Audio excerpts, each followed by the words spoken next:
rolling out.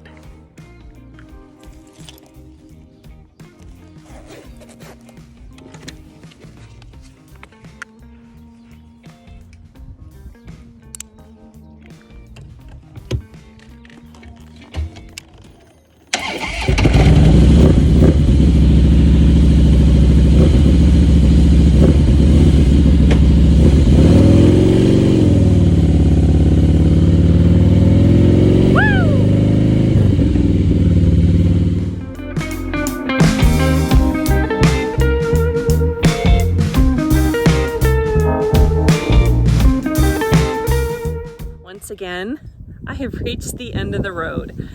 I have been on about a 3-hour ride. I was coming out here to Kitt Peak Observatory, which I don't know if you can see it way over my shoulder up there at the very top. The Kitt Peak Observatory is located on the Tanoho O'odham Nation lands. And I just spoke with one of the tribal police officers, and she told me that she had been called away because these lands are being crisscrossed quite often by illegal aliens, and she had just responded to a call. And she told me, she's like, don't sit out here too long. It's not safe. You never know who you're going to come across. So she was kind of concerned that I didn't sit here too long, but I had to charge my phone. So what's interesting about the observatory and why I wanted to come out here is they have the largest array of stellar and solar telescopes anywhere in the northern hemisphere. And I thought that would be a really interesting spot to go and explore, the observatory up there. I did talk with one of the workers. He came through this fence and he said that today was the first day he had been down from the top of the mountain in 2 weeks. But he lives up there. He's on call 24/7. He works at the observatory up there. So this is a really interesting spot. And I have met and talked with some very kind people, but no one kind enough to let me in. Not that I had any expectations. So I'm going to charge my phone for a minute, and I'm going to turn around and head back to Sierra Vista.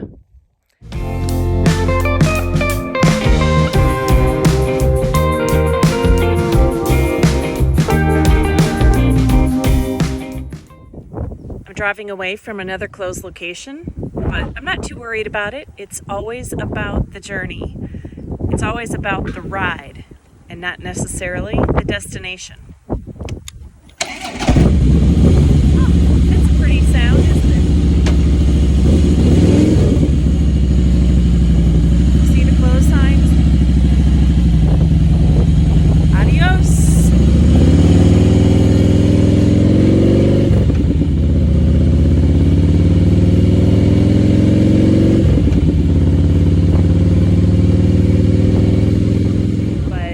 I saw this sign. I've passed it a few times and I haven't checked it out.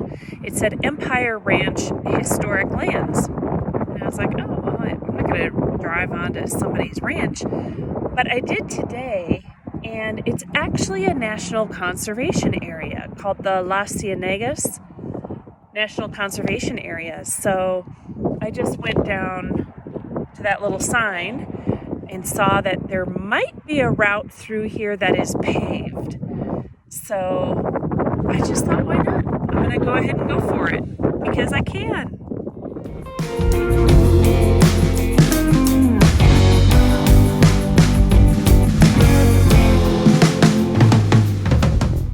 Came out to the Empire Ranch headquarters, and there's a sign on the door. I'm out at this historical home that says, come on in and close the door when you leave. So I'm going to see if it's open. It is. Oh my gosh. Yay. I'm in the historical home of the Empire Ranch. It's open. Oh, what a treasure. And I'm about to run out of batteries soon. There are 22 rooms in here. It started out as an earthen home, first owned by two families, Hillsop and Vale. Oh, look, there's a bathroom in here.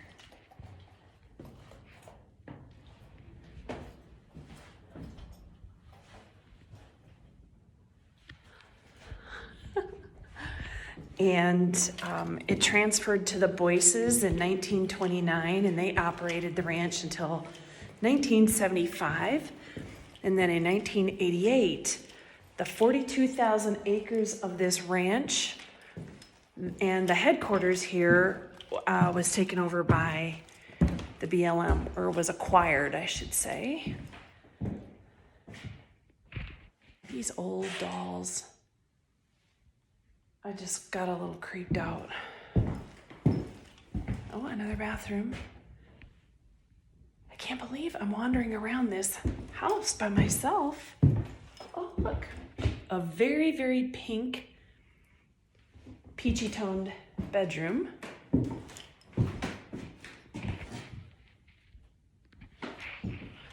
So I will keep recording as long as I've got battery. Probably gonna go dead in a second. Little trikes up there.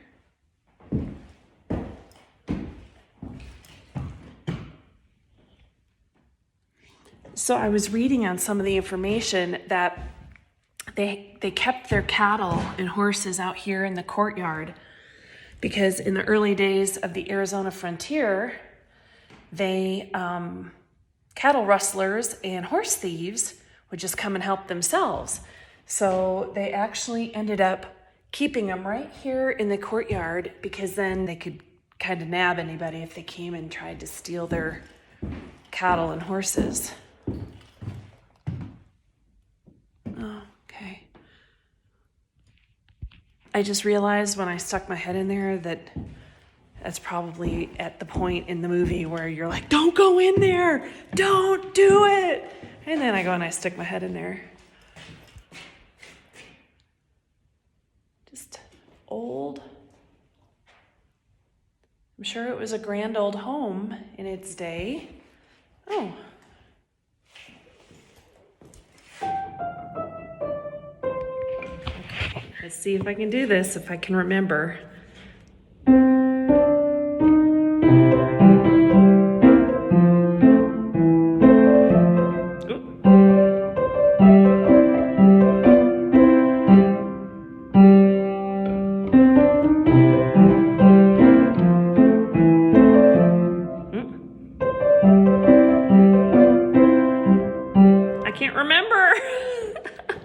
It was probably 30 years ago I last played this. No, I can't remember. Shoot. Oh, someone else is here. Okay, it wasn't anybody. It was the door. It was a little creepy. I mean, it was the wind. Okay. Last place I wanted to show you was this pretty sunroom here.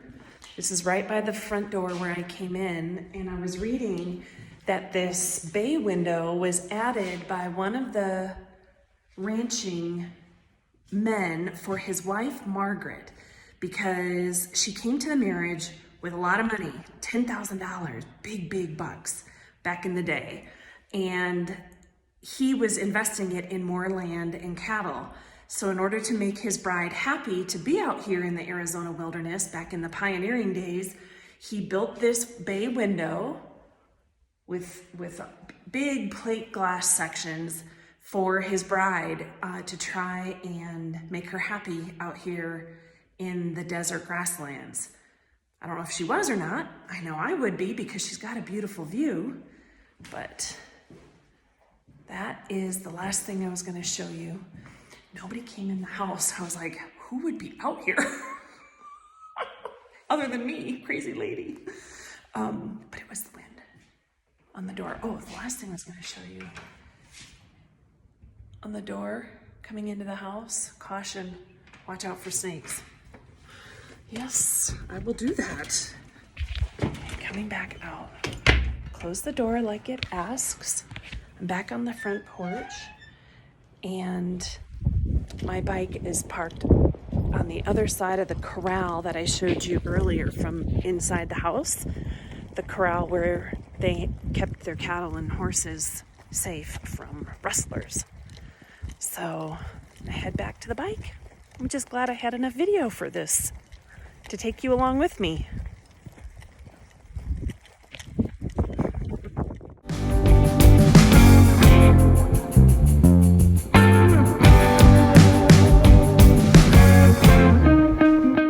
Well, as per usual, coming through the Cienegas National Conservation Area, I am now on gravel roads. Can't be helped. It's not too daunting because this is not down on the international border, and I feel like there are some people who are primitive camping out here, boondocking. I can see their rigs out there in the distance, so I feel okay coming through it, and it is BLM land. So the paved part of the road ended at the Empire Ranch headquarters, which is the house that I just took you through, and I'm going to keep going. I'm probably 25% of the way through the area, so the rest of the roads will probably be gravel. It'll be alright. I've done a lot longer in the El Malpe National Conservation Area in New Mexico. That was 40 miles. It'll be okay. No, it's kind of an easy decision. We'll see you on the flip side. I just passed a sign that said 8 miles.